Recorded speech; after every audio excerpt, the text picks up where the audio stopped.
Oh, my name is Tom Robertson. I am a cartographer here at Adventure Cycling, and I field a lot of questions and talk to a lot of people about getting into bike touring. So I'll try to share some of that with you today. This is going to be a little bit more kind of a conversational type presentation as opposed to a lot of scripted type things. So feel free, if you have questions or comments, feel free to just jump up and say something.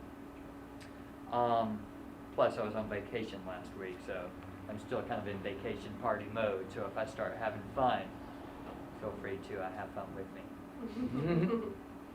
Okay, so when one of the first questions I get from people about bike touring, somebody wants to go on a cross-country ride and they want to know, can I ride across the country? And 99.5% of the time, I tell them yes. And a lot of my research in that regard, knowing that people can ride across the country, are all these people on the wall here and these people here. In 1976, there were 2,000 people that rode across the country. And most of these people were ill-equipped to do so. They had bad bikes, bad clothes, bad gear, no experience. But yet they rode across the country in actually a pretty timely manner and pretty safe as well. So given that these people and these people and these people and all sorts of just everyday people, including kids, can ride across the country, generally, if you call me and you have an interest in riding across the country, you can do it.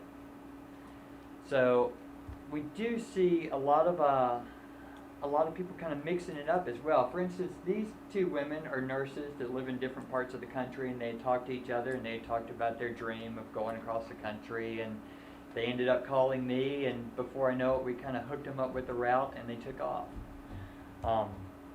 A lot of families go across the country as well. You might have two parents and two kids, and they're on two tandems, and the kids sit on the back, and they pedal across, and they love it.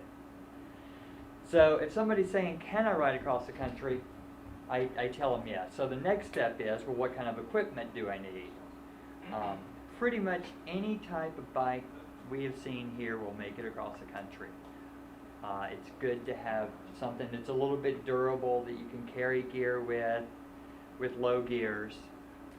Probably a racing bike, a road bike, would be the least equipped to do so, just because it's tough to carry things on it.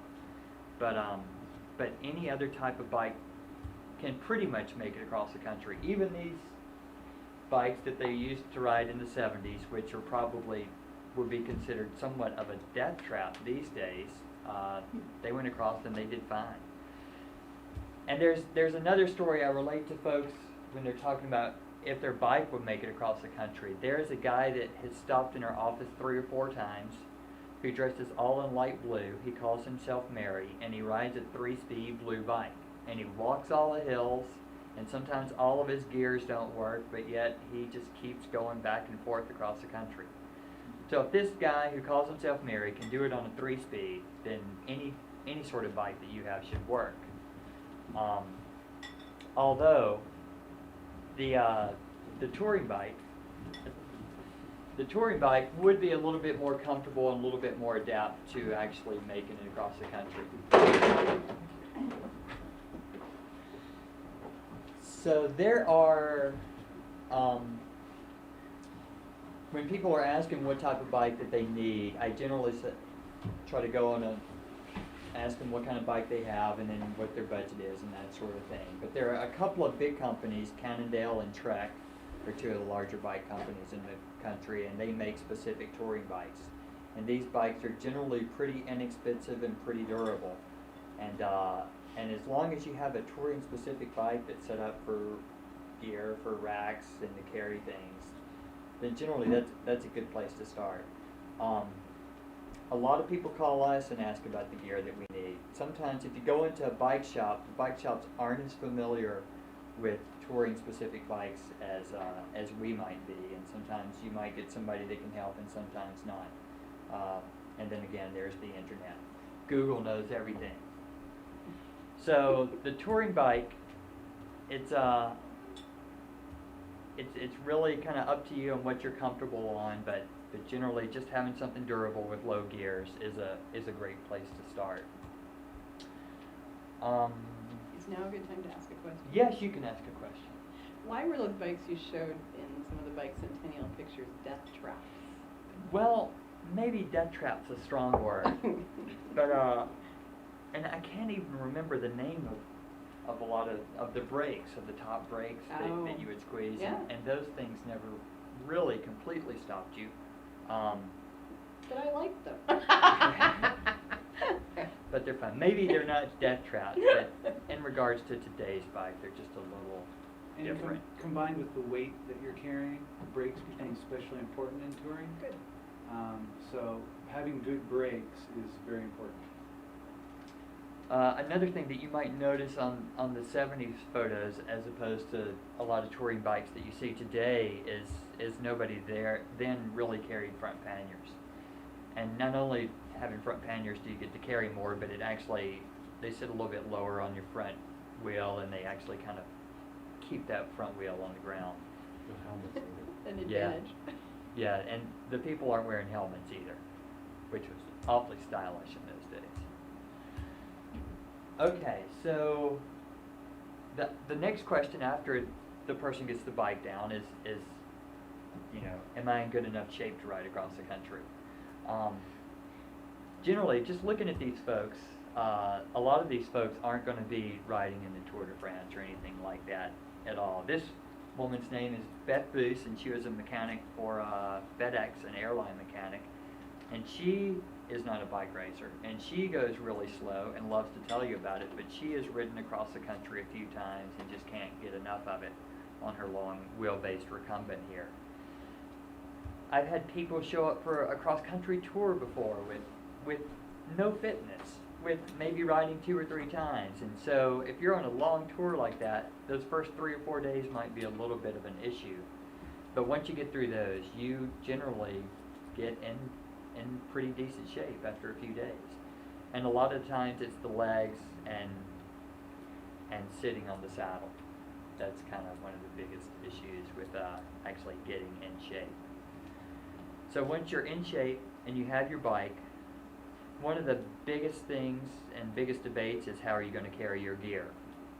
If you're going to take the ride self-contained, which means you're not going to have any sag or support vehicles, there are generally 2 different ways to carry your gear.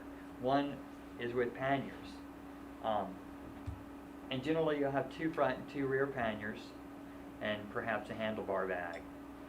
And there have been debates, especially when trailers first started coming out, are panniers better or are trailers better? And I once wrote a little article for the magazine about why I liked panniers so much, and I'll share some of those. First off, there are 4 different bags, and if you have a system where you know where everything is packed in each of those bags, it's really easy to get to things in a hurry when you need them, as opposed to a trailer which has one big bag and everything pretty much gets thrown in there in different parts of the bag. It's a little bit easier to park bikes in front of storefronts and that sort of thing, since the bikes are shorter and more contained with the panniers, as opposed to having a trailer, which feels like a long truck to me.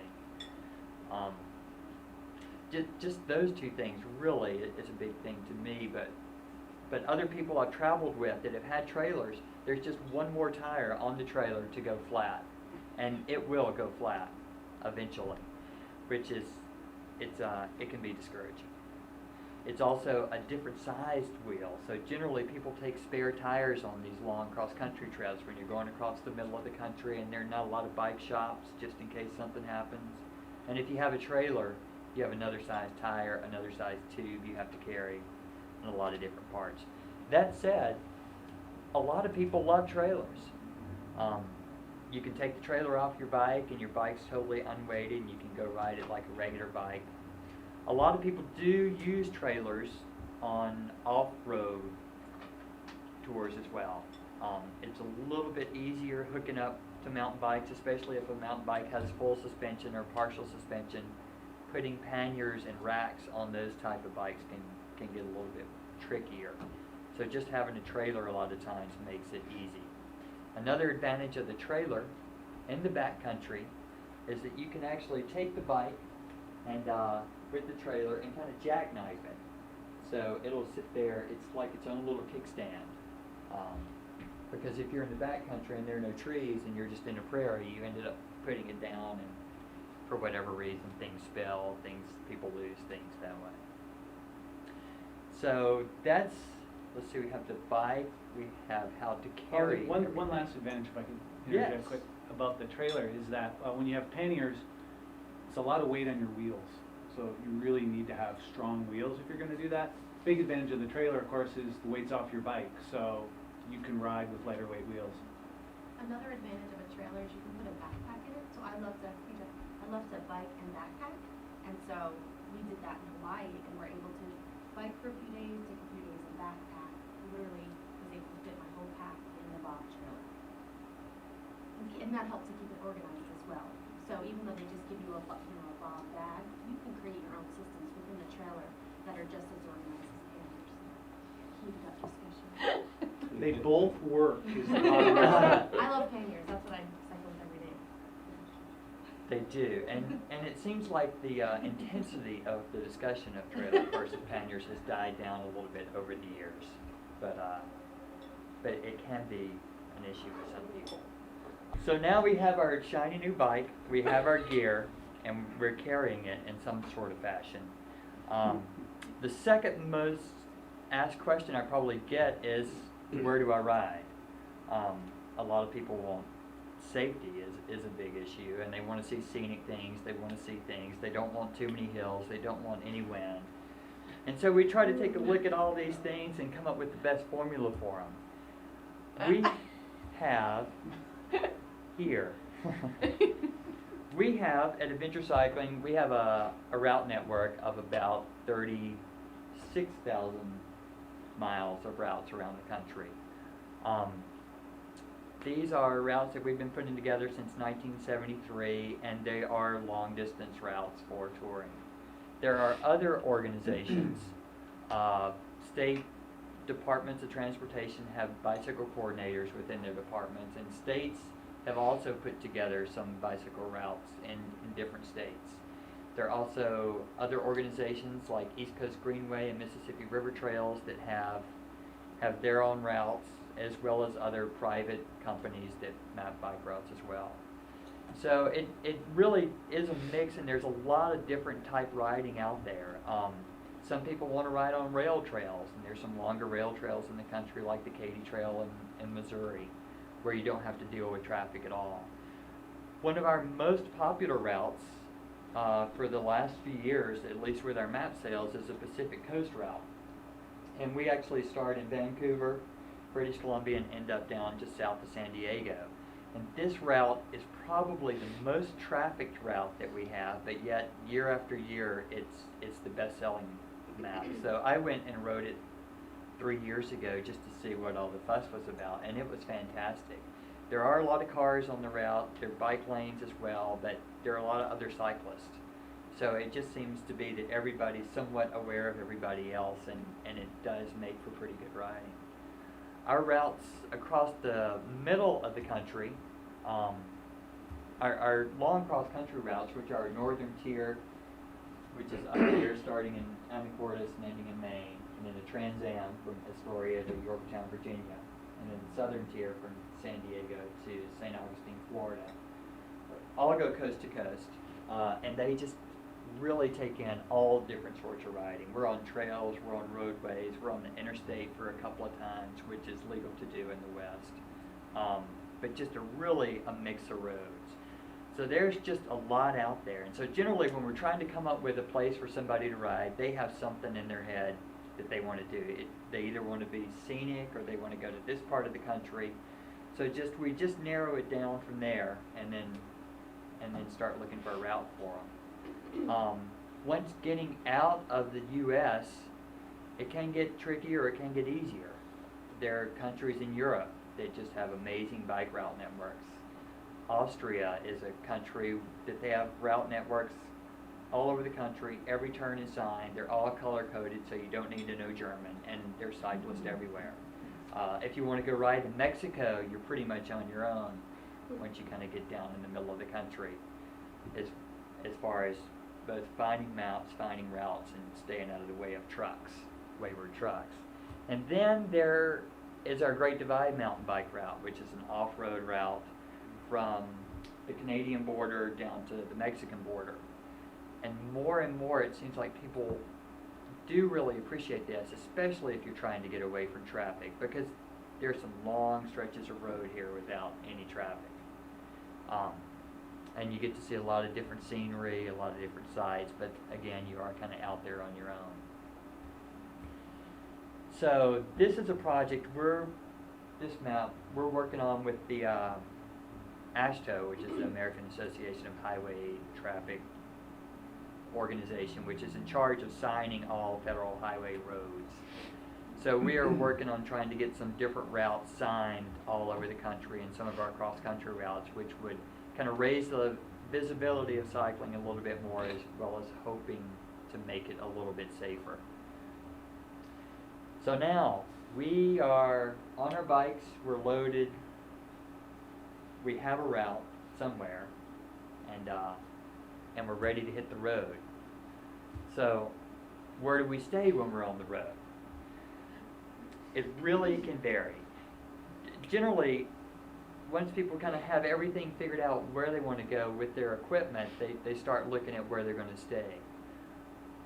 We have the maps that we sell for our routes here. We list campgrounds, motels, hotels, hostels, B&Bs, every sort of accommodation that you would pass on the route. We have it listed on our maps with a phone number and a way to get in touch. And that, depending on where you stay, really depends on your budget.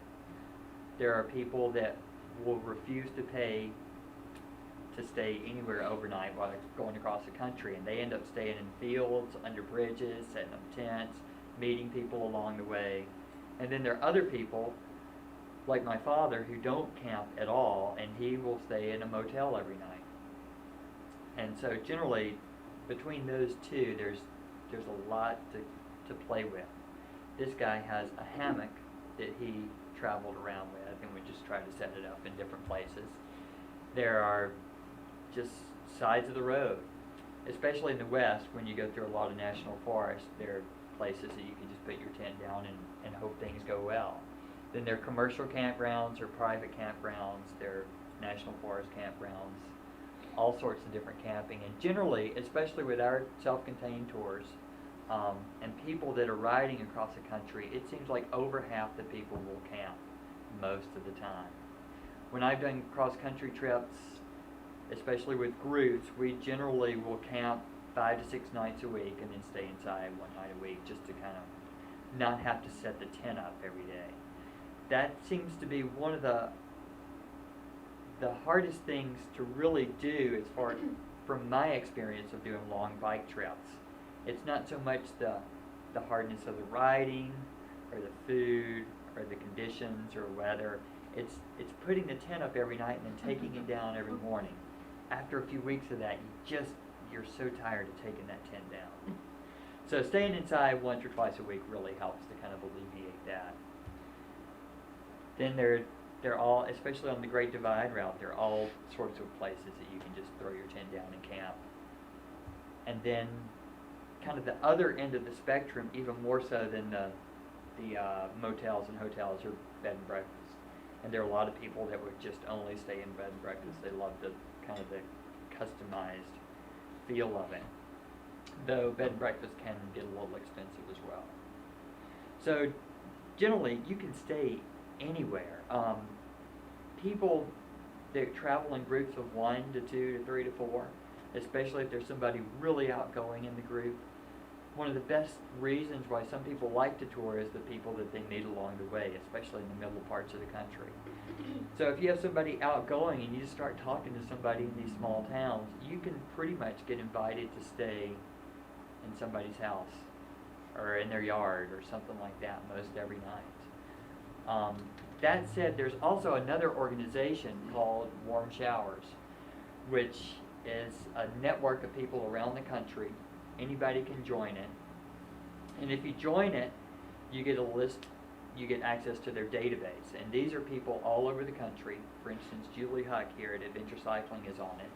And when people are on that list, they have her name and her contact information. And when they're coming through, they'll call her up and say, "Can I stay with you?" And conversely, if she's out on the road and she has the list, she can call up anybody along the way and stay with them as well. And so it's reciprocal in that way, and that you have to be on it to be able to use it. But the people that use it really enjoy it, because you do. You meet a lot of interesting people along the way, and from what we've seen, it's pretty safe. There are not any really strange people on the list, which, if you're out there, you're kind of taking a little bit of a chance anyway, but those chances really seem to be the most memorable parts of the trip. So after we have all that, the next, maybe one of the most important things on the road is food. This fellow, he likes chocolate, mud and bugs. And there are all sorts of food. It's really interesting. My favorite part about bicycle touring is just the daily rhythm of the whole day. When I think of my day now, I wake up, I eat, I come to work, I answer emails, phone calls, coffee, more work, home, bike ride. But with bike touring, it's basically you wake up, you eat, you ride, you eat, you ride, you eat, you ride, you put up your tent, you eat, you go to sleep. And it's a great way to live. But that's one of the things, just with the eating is super, super important. And I've often heard it's not, I mean, a lot of people will end up losing weight on a bike trip, especially a cross-country bike trip. But it's not necessarily the best plan to have, because you really just need to eat and eat. Because if you're in the middle of nowhere and you don't have any food and you haven't been eating enough, it can make for some really trying times. That said, on my first cross-country trip, I knew that, so I kept Nutter Butters in my handlebar bag, and I gained 8 pounds on the cross-country trip, eating a pack of Nutter Butters a day. So food can be really fun, and even though you're riding all this time, I learned that you just can't keep eating Nutter Butters all day.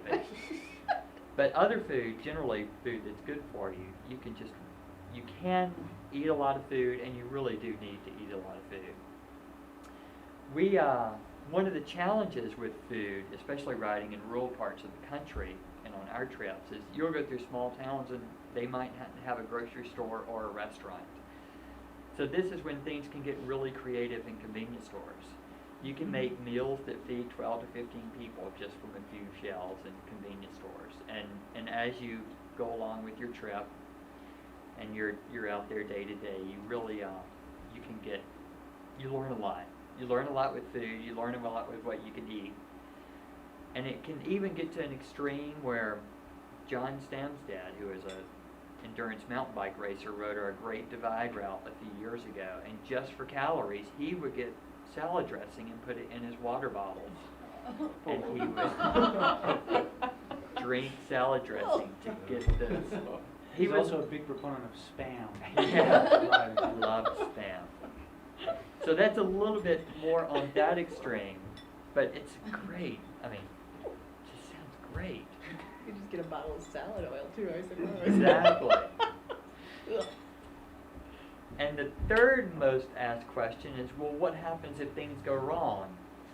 Somebody might say, I can change a flat tire, but I'm not a mechanical whiz. What happens if my bike breaks? That's actually one of the easiest things, maybe not easy, but it's something that's not that much of an issue, and I really try to relate to people that even if you don't know a lot about bike mechanics and you're out on the road and something happens with your bike, those are the times that you really remember. And generally, if you're out there on a bike, what we've seen in my experience, you're really vulnerable, and people realize that, and everybody wants to help you. I had a person on a trip I was leading years ago whose frame broke. It just broke right in half. And the next day, he had a new frame and had met about 5 or 6 different groups of people along the way.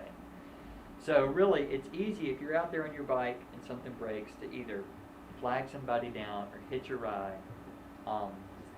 It's a little bit easier these days too with ordering bike parts and such.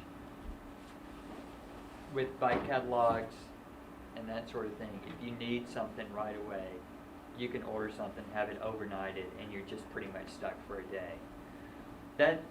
that's kind of one of the challenges too with bike parts, because we see, especially in rural areas of the country, the services, they open and close a lot, especially bike shops. We have longer stretches on some of our routes where there's just no bike shops anywhere. So people really do come to rely on a lot of bike catalogs from Colorado Cyclist or Performance or those type things.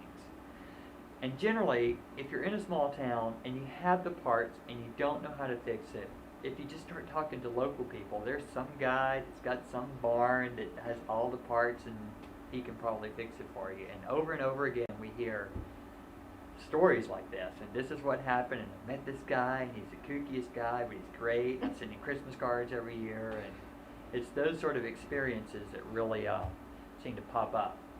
The other option is just to give up and lay in the grass and see what happens.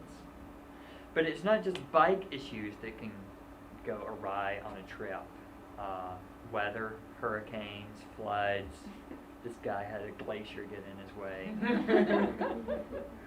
We had the year of the Mississippi floods, which I think was in '93. All over cross country trips were pretty much stuck on either side, and that's when you start trying to figure out how to get across this huge flood. And again, it's like the bike breaking down. You meet people and start just trying to figure out a way, because you're trying to get from point A to point B, and it's like the television show, The Amazing Race, in a way. My father was doing a trip from the East Coast to San Diego years ago, and the ferry was broken going over the Mississippi River. And it took them a few hours, but they found a guy in a little just flat-bottom boat that took him across this river. And it's one of the most memorable parts of that trip for him. So there are other things that can go wrong as well with routes. That one of the most important things to have after the bike and equipment going into a trip is some patience and some humor, because not only do shops open and close and bike shops open and close, but road signs disappear. And even if you have the best maps, you're going to get lost generally if your trip is long enough.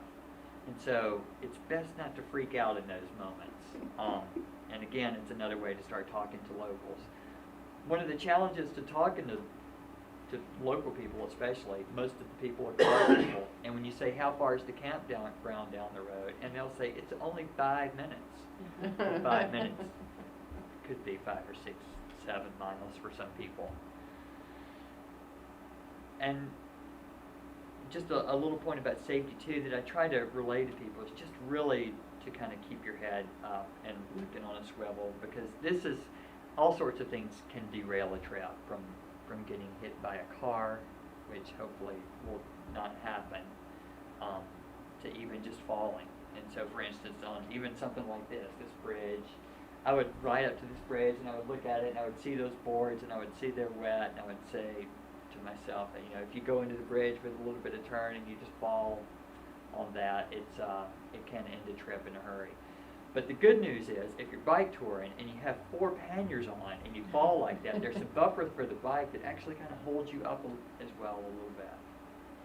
So just kind of a whole safety thing, from riding each day to where you camp to who you talk to, just using a lot of common sense really can get you out of a lot of problems.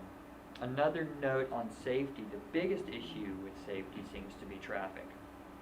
And we've noticed over the last 30 years of the organization's history that traffic is probably, the population's doubled almost in the country, so there's just so much more traffic out there.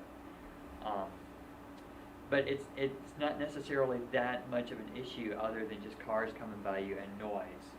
A lot of people get scared with trucks, and we found that the truck drivers are professionals, and they seem to be the least worrisome, as far as my eyes, is having some sort of contact go on. And they know you're there, and they have CBs, and if they're a group of you, they're talking to their other trucking buddies, and they're the good guys.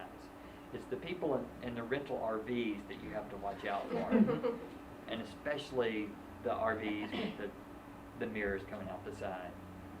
I worked in Yellowstone National Park one summer, and people would get hit about once every 2 or 3 weeks just with those mirrors. They're a little bit more streamlined now, but still, It's just, again, to be alert for traffic and watching out for it. Stream crossing. So, but the most talked about issue that when people come here, if they're on our Trans Am route and they stop by our office, they've been on the road for maybe 50 or 60 days. And if there are 2 or 3 groups here, they will always start talking about the wind. Which way did the wind blow? How hard was it blowing? Was it good for you? I hated it. So even a grand looking scene like this can really be dictated by the wind. So best advice as far as how to deal with wind is to have good humor, because it's going to blow, and it's going to blow hard, and it's going to blow from every direction.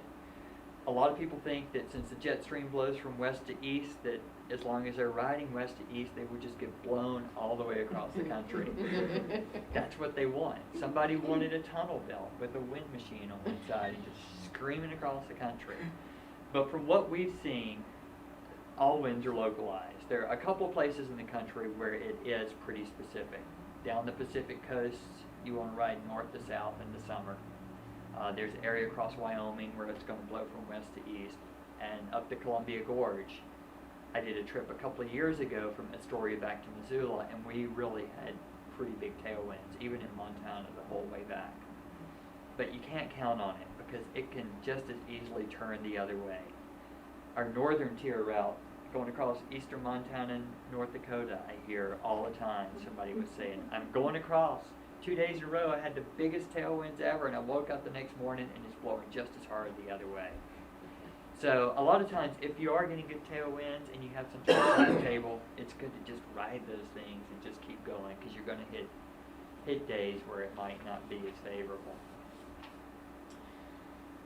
Okay, I have another joke. This one might not be appropriate either, but I got these off the internet. So I apologize if it's not appropriate. A tandem rider stopped by a police car. What have I done, officer? Asked the rider. Perhaps you didn't notice, sir, but your wife fell off your bike about a half mile back. He was like, oh man, thank goodness. I thought I'd gone deaf.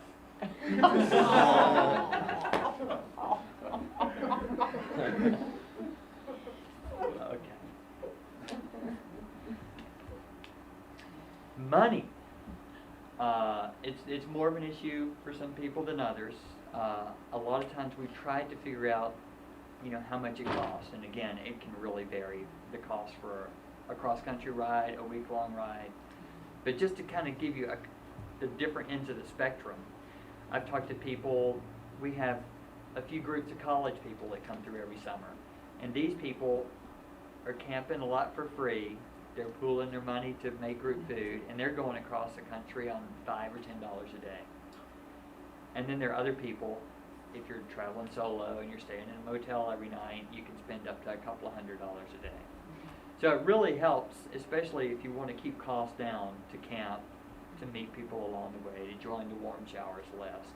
There are ways for the people that are a little bit more budget conscious to really have a successful trip, if not more successful, by doing a few things to get across. So a lot of times, other than that initial expense of if you have to buy a bike and panniers and racks and that sort of thing, the actual trip, as far as money-wise, can be pretty okay.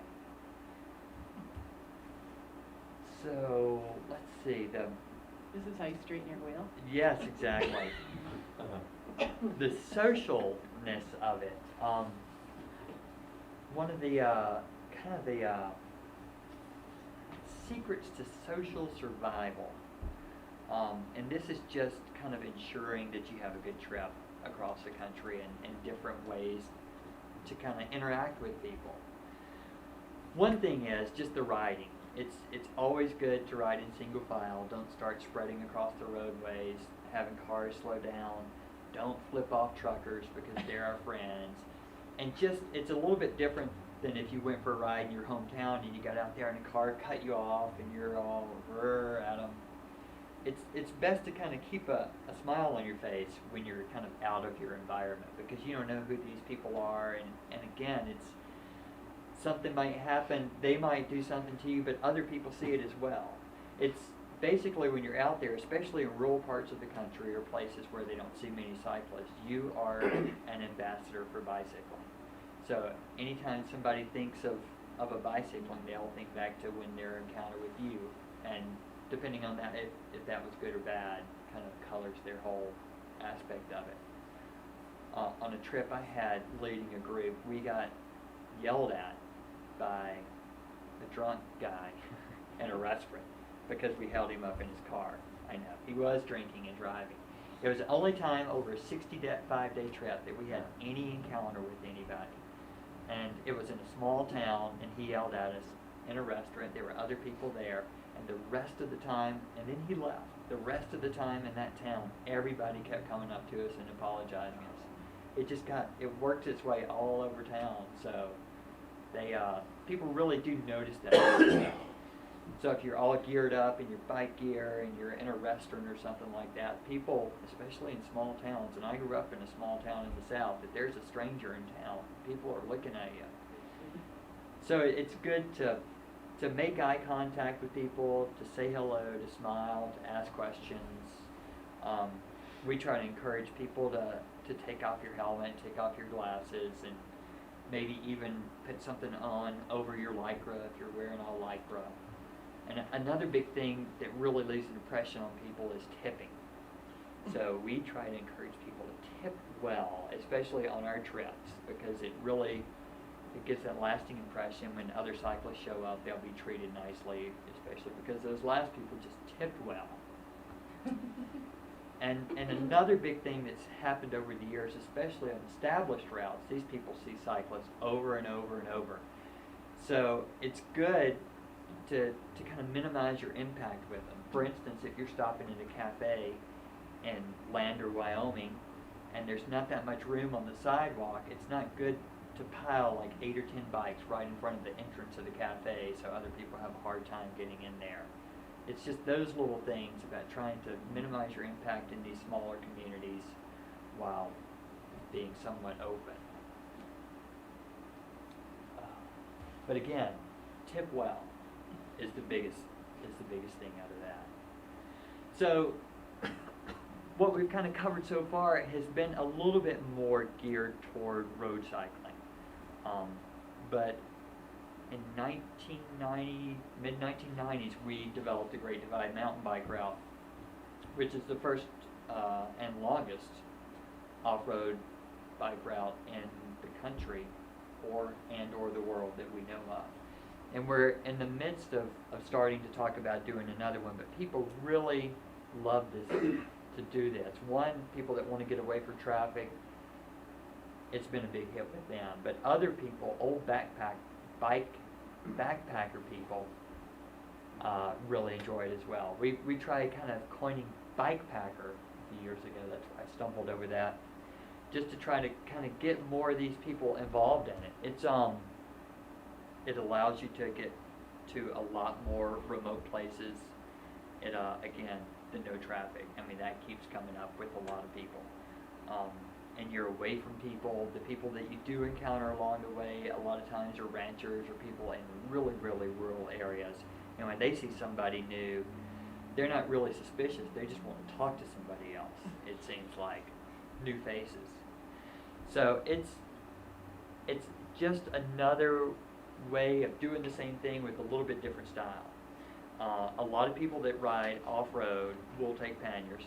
This is Aaron on the left there. And it's a little bit easier, especially if you need to do a little bit more exploring. It's easy to take the trailer off the bike and go look at single track or go look for a campground.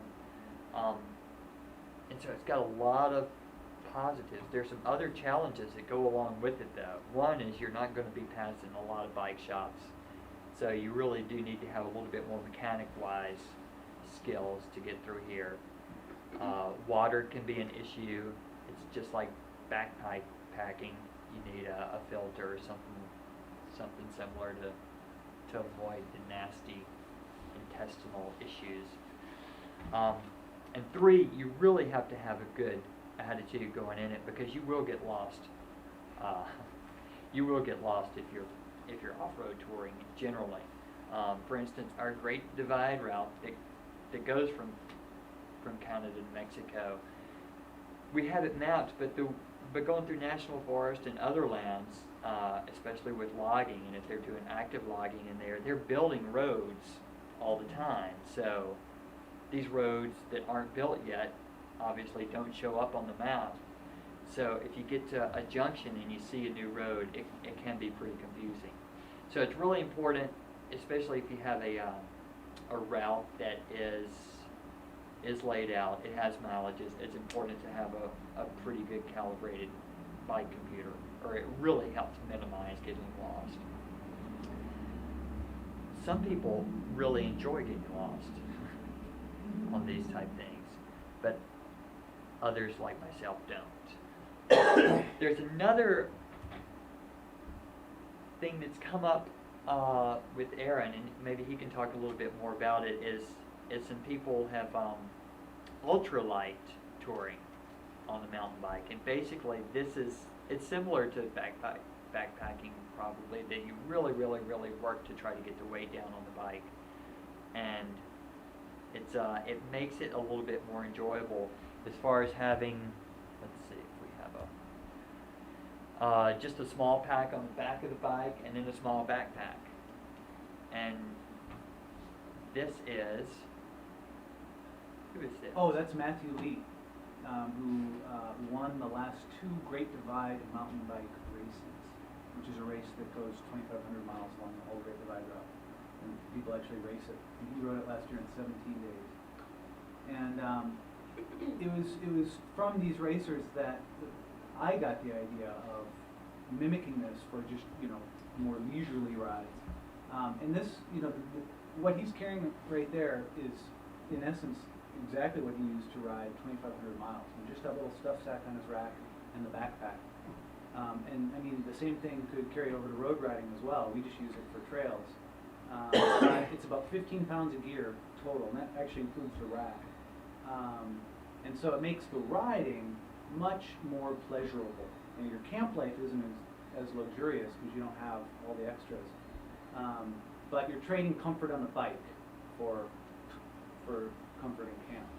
I mean, I think this is something that's going to grow, just because it opens up whole new possibilities for terrain. I mean, as you can see in this picture, with a trailer or heavy panniers, you can't ride this kind of stuff. But when you only have 15 pounds of gear, all of a sudden you can go just about anywhere that there's a trail. And around Missoula, there's a lot of opportunities, whether it's fire roads or trails, for just quickie 2-3 nighters. Head out for the weekend, or even head out after work and come back and be at work the next day. And that doesn't have to be ultralight either. I mean, it's worth mentioning that cross-country stuff is awesome.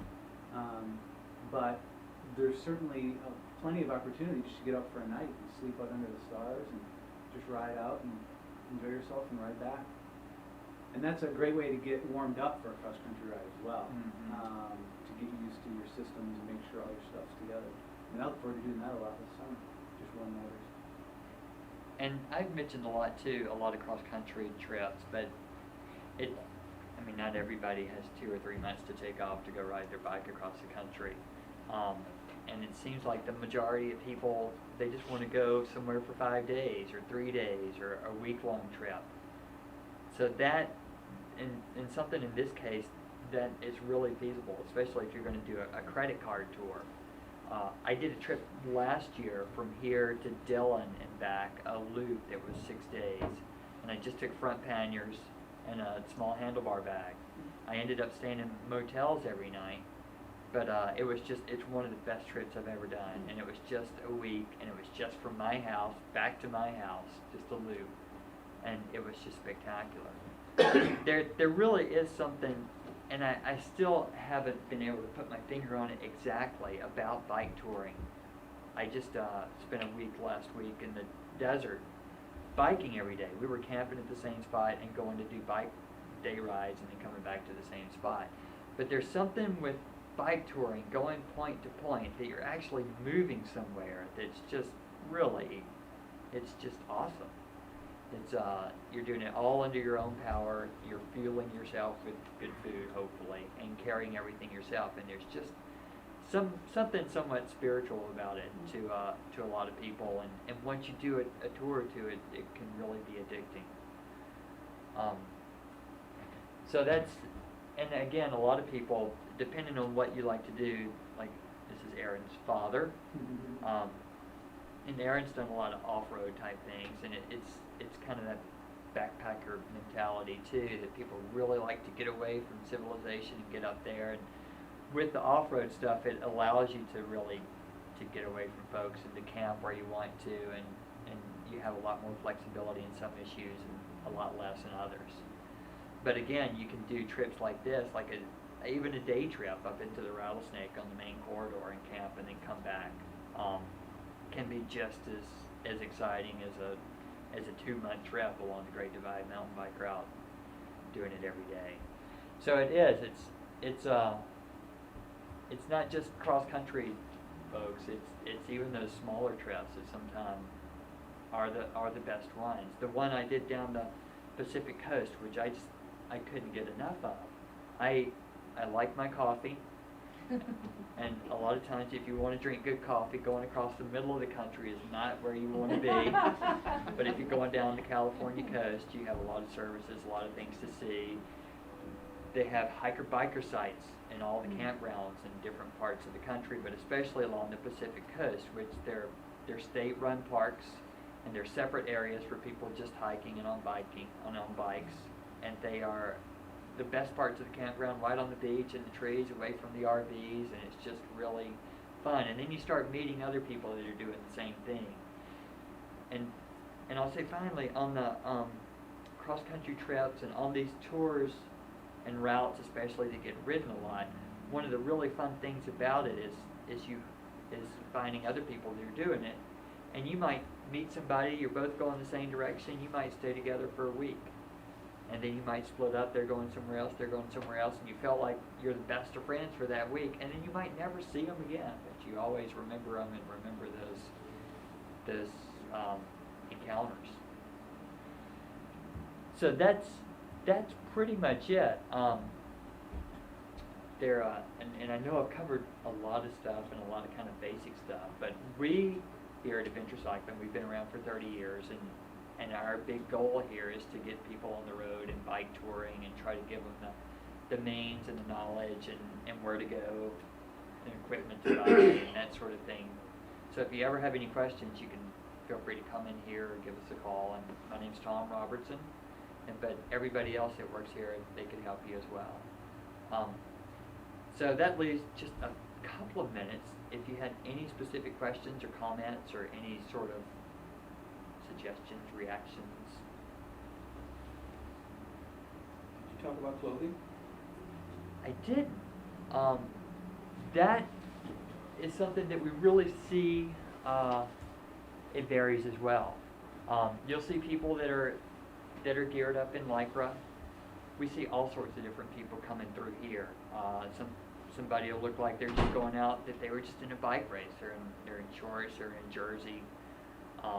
And you'll see other people that are just in their regular clothes. I mean, all the people that did the rides in the 70s were just wearing regular shorts, regular clothes, and they made it. One of the advantages of having a cycling-specific short is that it's a little bit more comfortable. They have a little bit more padding in them. But generally, I mean, whatever's comfortable seems to be a big issue. And as far as the padded short, that can even kind of go along with a little bit with the saddles that you ride to, or the seat on the bike, can be really specific to what's comfortable for you. Another aspect with clothing that people ask is especially with weather, what do I take, especially rain gear? And what I've found over the years is it's really nice to have a good rain jacket. It can be really invaluable. Rain pants are kind of another matter in that they don't work as well, and if they work really well, they generally are really warm too, especially if you're in a big thunderstorm riding somewhere. I found that they aren't as effective, and you don't use them as much, but a rain jacket can be a great thing to have. Other than that, it's really just a lot of personal preference. Some people love ponchos to kind of come down a little bit more. I mean, I don't wear them, but some people really like them. Or, you know, we have the ones that go over the handlebars too. Right, exactly. And for other clothes, it's very similar to backpacking and the cotton kills sort of thing. Again, people will wear whatever they want to wear. You see a lot of different things, but you know, there's a lot of great wool products out there now for shorts and shirts, and a lot of the synthetics are also really valuable to keep you warm and keep you cool as the moisture. I think the two most important things are having a padded short, whether it's something you're wearing under your normal clothes or whatever, and having comfortable shoes. You know, if there's cycling-specific shoes that often have very stiff soles, and for a cross-country ride, some people like them, other people don't, especially if they plan on walking around off the bike very much, because the stiff sole is stiff. So you can get cycling shoes that have a little more flex in them. A lot of them are made for mountain biking, but they're just more comfortable to walk in. Personally, I think those make excellent, you know, long ride shoes. And they make hikers. Like I have a pair that I hike in, and I was able to do 10-mile hikes as well as if I wanted to put clips in, I could, and they were pretty stiff as well. You know, you can just wear regular running shoes. Really, it's personal preference on that. And a couple more comments on that. Gloves are a big thing for a lot of people as well, padded gloves especially. It takes a little bit of vibration off the road. If for some reason you do fall and have to put your hand out, it offers a little padding in that. And it just makes it can make it a little bit more comfortable in that regard. And to kind of further on the hand positions with the gloves is we hear a lot of people kind of do a road bike tour on a mountain bike. And we found, I mean, you can do a road bike tour on a mountain bike, and a lot of people have done it, but one of the advantages of having the drop bars is just having more hand positions. It really does. With the straight bar, you're either here or here or here, just kind of in the same position. And even though if you're not going to be in the drops of the drop bars, it's nice to have the different positions of them just to kind of break things up during the day. We found that on our tours that we lead, especially on the longer trails, they generally average 60 to 65 miles a day. And generally, from my experience, people tend to average about 11 or 12 miles an hour. So given that, you're on the bike for probably 5 hours a day or so. So just having different hand positions and just to be as comfortable with the padded shorts and the padded gloves can make a big difference, especially in that last hour or two of the day, and especially if there's a blistering headwind that you're going into. And for dirt, it's usually 20 to 40 miles a day, typically, depending on what you're riding on, how much you're carrying. On this trip, we averaged 10 miles a day. That would be the low extreme, and the high extreme would probably be about 100 miles on road, on pavement.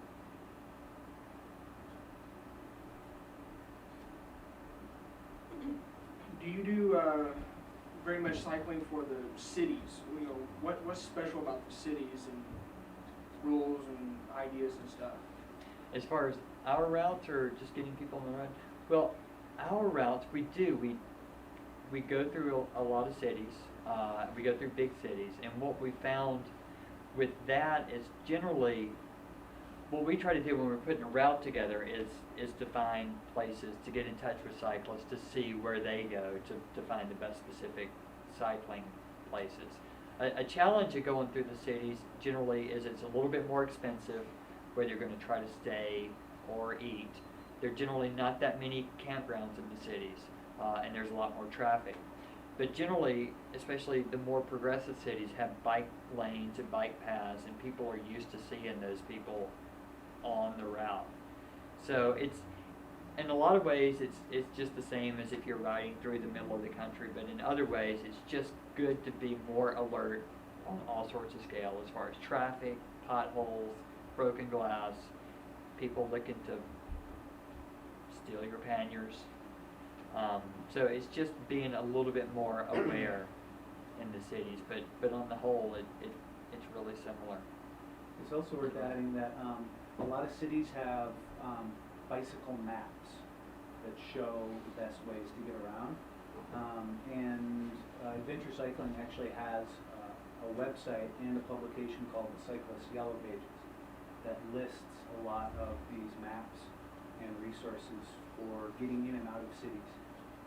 So adventurecycling.org, the Cyclist Yellow Pages is on there. It's a good place to get route info. And a lot of states as well have bicycle and pedestrian coordinators. And if you're traveling through a state that you're not familiar with, a lot of times you can contact that person and find out about the best routes in and out of cities and look through maps. And how would you keep somebody from stealing your stuff? You know, stopped at a restaurant and put your kickstand down, gone inside, come out, you know, what's the risk there? It varies with different people. I'm usually a lot more protective than most people. I generally, you can't bring your bike in. Say you want to eat at a restaurant somewhere. What you try to do is park it somewhere where you can see it. You try to get a table inside where you can kind of keep an eye on it. I always suggest to people to take a small cable lock just to lock the bike up so it won't go anywhere. But then you still have your panniers and everything on there as well. I try to put my most valuable things in my handlebar bag, the camera, a wallet, money, that sort of thing, and take that in the restaurant with me. And everything else out there, I generally try to keep an eye on it. Sometimes you can't.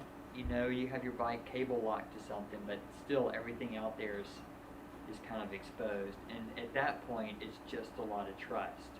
And I've never had anything taken, and I don't know that many people that have, but it can happen.